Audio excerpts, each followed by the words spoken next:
আজকে তোমাদের সাথে শেয়ার করব কুমড়ো শাকের সম্পূর্ণ নিরামিষ একটি রেসিপি, যেটা খেতে ভীষণ ভালো হয় বন্ধুরা।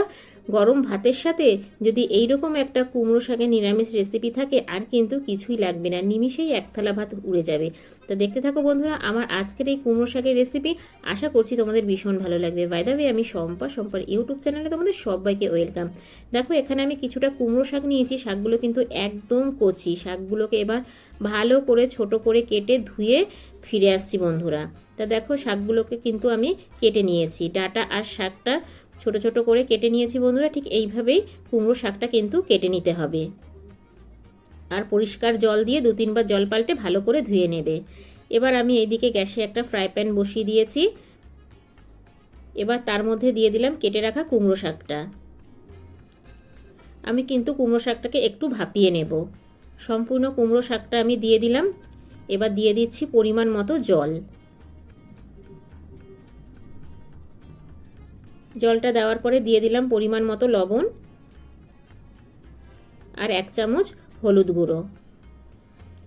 লবণ আর হলুদটা দিয়ে এবার আমি ঢেকে দেব 5 মিনিটের জন্য। এটা কিন্তু খুব বেশি সিদ্ধ করব না বন্ধুরা, জাস্ট একটু ভাপিয়ে নেব। ফিরে আসছি বন্ধুরা 5 মিনিট পর। তা 5 মিনিট পর দেখো, শাকটা কিন্তু একদমই নিচে নেমে গেছে।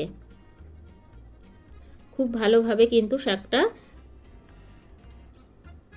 ভাপানো হয়ে গেছে, দেখতেই পাচ্ছ।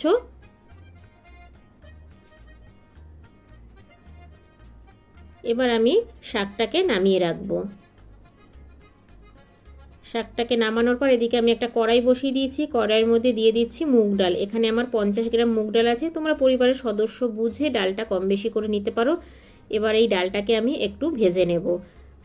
কুমড়ো শাক ডাল দিয়ে ভীষণ টেস্টি নিরামিষ রেসিপি আজকে তোমাদের সাথে শেয়ার করছি বন্ধুরা। অবশ্যই বাড়িতে একবার ট্রাই করবে, খেতে কিন্তু ভীষণ টেস্টি হয়। দুপুরবেলা ধোয়া ওটা ভাতের সাথে যদি এইরকম একটা নিরামিষ রেসিপি থাকে, আর কিন্তু কিছুই লাগবে না।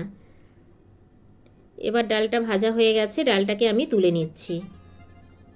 আমি এখানে একটা বাটির মধ্যে ডালটা তুলে নিলাম।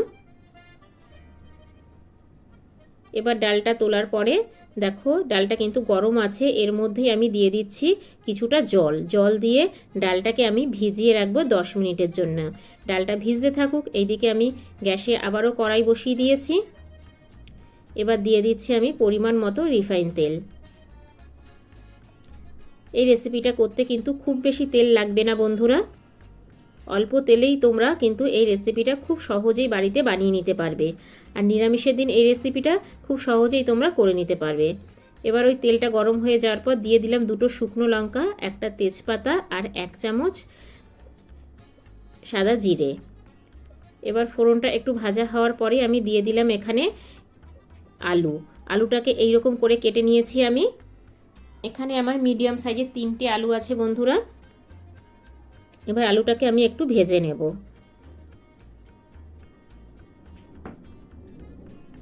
দিয়ে দিলাম পরিমাণ মতো লবণ আর 1/2 চামচ হলুদ গুঁড়ো।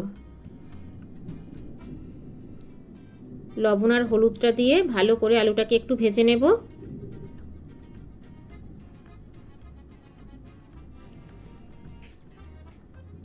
2 থেকে 3 মিনিটের মধ্যেই কিন্তু আলুটা খুব ভালো করে ভাজা হয়ে যাবে। তা দেখতেই পাচ্ছ বন্ধুরা, আলুটা কিন্তু আমার ভাজা হয়ে গেছে। এবার আমি দিয়ে দিচ্ছি ছোট সাইজের একটা টমেটো কুচি, আর দিয়ে দিচ্ছি 1 চামচ আদা বাটা।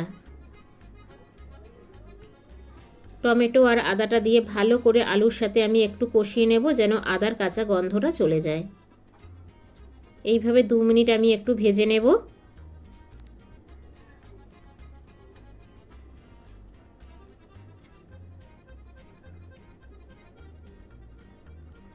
2 মিনিট ভাজার পরে এখানে আমি আবারও কিছু মশলা অ্যাড করব। দিয়ে দিলাম 1 চামচ জিরের গুঁড়ো,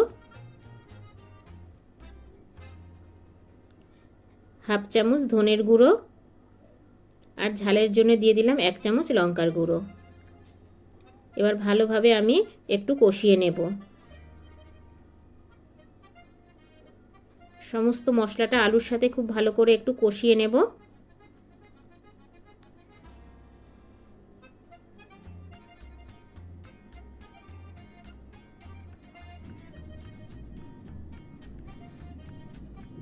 মশলাটা কষে যাওয়ার পরে এবার যেই ডালটা আমি ভিজিয়ে রেখেছিলাম জল ছেঁকে সেই ডালটা দিয়ে দিলাম। এবার ভালো করে আমি ডালটা আলুর সাথে কষিয়ে নেব। আলু মশলার ডালটা খুব ভালো করে একটু কষিয়ে নিতে হবে। ভীষণই টেস্টি একটা রেসিপি বন্ধুরা, যেটা বাচ্চা বড় সবাই খেতে ভীষণ পছন্দ করবে। আর কুমড়ো শাক কতটা উপকারী তোমরা তো সবাই জানো। এইভাবে যদি কুমড়ো শাক রান্না করো সবাই কিন্তু আঙুল চেটে পুটে খাবে। খুব ভালো করে ডালটা আমার কষানো হয়ে গেছে মশলা আর আলুর সাথে। এবার আমি দিয়ে দেব পরিমাণ মতো জল। যেহেতু ডালটা একটু ফুটবে সেই কারণে জলটা আমি একটু বেশি দিচ্ছি বন্ধুরা। আমি এখানে 1.5 বাটি জল দিলাম। জলটা দেওয়ার পর ভালো করে একটু নাড়ি চাড়িয়ে নিচ্ছি।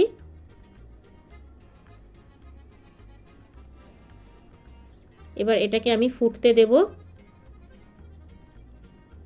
একটু ফুট দিলে পরেই কিন্তু আমি গ্যাসের ফ্লেমটা লো টু মিডিয়াম করে ঢেকে রাখবো 5 মিনিটের জন্যে। তা ফিরে আসছি বন্ধুরা 5 মিনিট পর। দেখো 5 মিনিট পরে কিন্তু ঝোলটা অনেকটাই টেনে গেছে আর ডালটাও কিন্তু খুব ভালোভাবে সিদ্ধ হয়ে গেছে, আলুটাও সিদ্ধ হয়ে গেছে। তবে ডালটা কিন্তু খুব বেশি সিদ্ধ করা যাবে না বন্ধুরা, একটু দানা ভাব থাকবে ডালটা।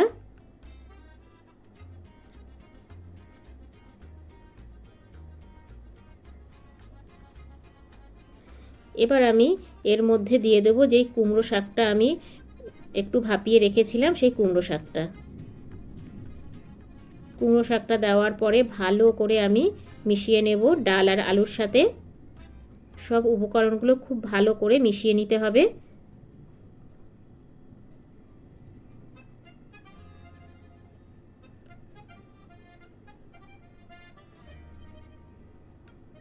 এবার মিশিয়ে নেওয়ার পর আমি আবারও 5 মিনিট ঢেকে দেব বন্ধুরা,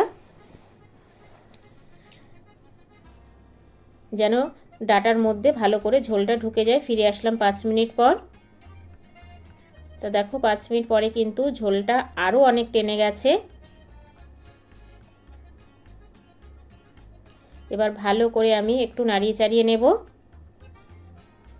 এইভাবে রান্না করলে ডাটাগুলো কিন্তু খুব সুন্দরভাবে নরম হবে আর মশলাটাও ডাটার ভেতরে ঢুকে যাবে। এইভাবে মিনিট 2 নাড়াচাড়া করার পরে আমি দিয়ে দিচ্ছি এখানে 1/2 চামচ চিনি। চিনিটা অবশ্যই দেবে বন্ধুরা স্বাদটা ব্যালেন্স করার জন্যে। এই কুমড়ো শাকে চিনিটা দিলে পরে কিন্তু স্বাদটা ব্যালেন্স আর খেতে কিন্তু দারুণ লাগে। আর যদি কেউ মিষ্টি একদমই পছন্দ করো না তারা স্কিপ করতে পারো, তবে দিলে পরে খেতে বেশি ভালো লাগবে। তা দেখো বন্ধুরা আমার কিন্তু কুমড়ো শাক একদমই রেডি হয়ে গেছে। দেখেই বুঝতে পারছো কতটা লোভনীয় হয়েছে, খেতে কিন্তু দুর্দান্ত হয়েছে। নিরামিষের দিন এইরকম একটা রেসিপি হলে ভীষণ ভালো লাগে। এবার আমি রেখে দিলাম 5 মিনিটের জন্য স্ট্যান্ডিং টাইমে। তা ফিরে আসলাম বন্ধুরা 5 মিনিট পরে। দেখো এবার কিন্তু একদম রেডি হয়ে গেছে। এবার আমি শাকটা একটা প্লেটের মধ্যে তুলে নেব।